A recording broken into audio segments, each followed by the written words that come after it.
Hi guys, I'm the Lag Dr. Clay Ballard. I know a lot of you out there are struggling with getting extension as you're going into your release, getting some good club head speed, and you're struggling with kind of folding up this left arm and getting this chicken wing action that we see in a lot of amateur golfers and high handicap golfers.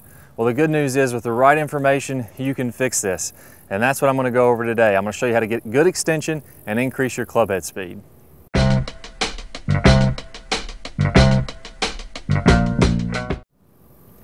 Okay, so let's get started on getting some more club head speed and some great extension. Now, after impact, one of the things that needs to happen, or actually coming through impact, what needs to be happening, is your body needs to be clearing out of the way and letting your arms fly out away from your body. That's going to allow you to get that great extended position.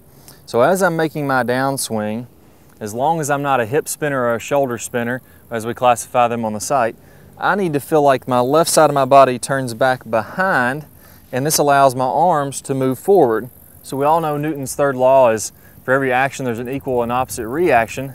That means if you can imagine my spine here, well, if my hips are rotating behind my spine, that's going to allow my shoulders and my arms to extend in front of my spine and to get more club head speed.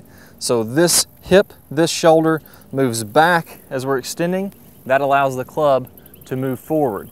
So here's what I want you to do. I want you to make some practice swings.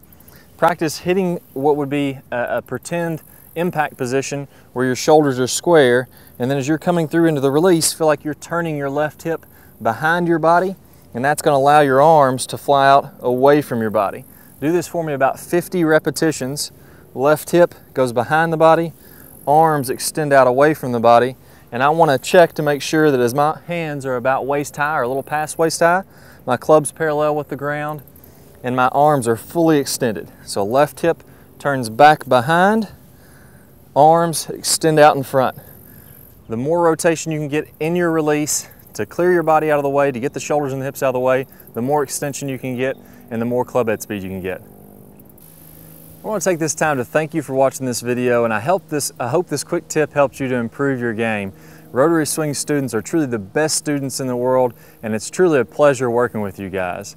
Now, in the full Rotary Swing system and the online website, it's not just quick tips. We actually have a learning process where you start from the beginning of the swing, work throughout the entire swing so that you can develop fantastic fundamentals. Now, as a bonus, I'm going to include the first half of a premium video that's going to start as soon as I'm done here. If you want to watch the entire video, you can click on the bottom right-hand side of your screen. That'll take you to a little form where you can sign up for your free Rotary Swing membership. You'll receive about 3 hours of free online instruction, plus you'll be able to see this video in its entirety. I look forward to working with you guys much more in the future, and I'll see you soon. Move 3 is really the crux of the golf swing. Moves 1 and 2, relatively static by comparison to how dynamic the downswing is. And it's where most golfers get off, is move 3. They can get everything back perfectly. The most common problem I see is their force of movement coming from the top. In other words, from up here in the shoulders, even if they stay in the box, still rotating their upper torso so hard that the lower body doesn't have time to shift back to the left. Your lower body doesn't move that fast.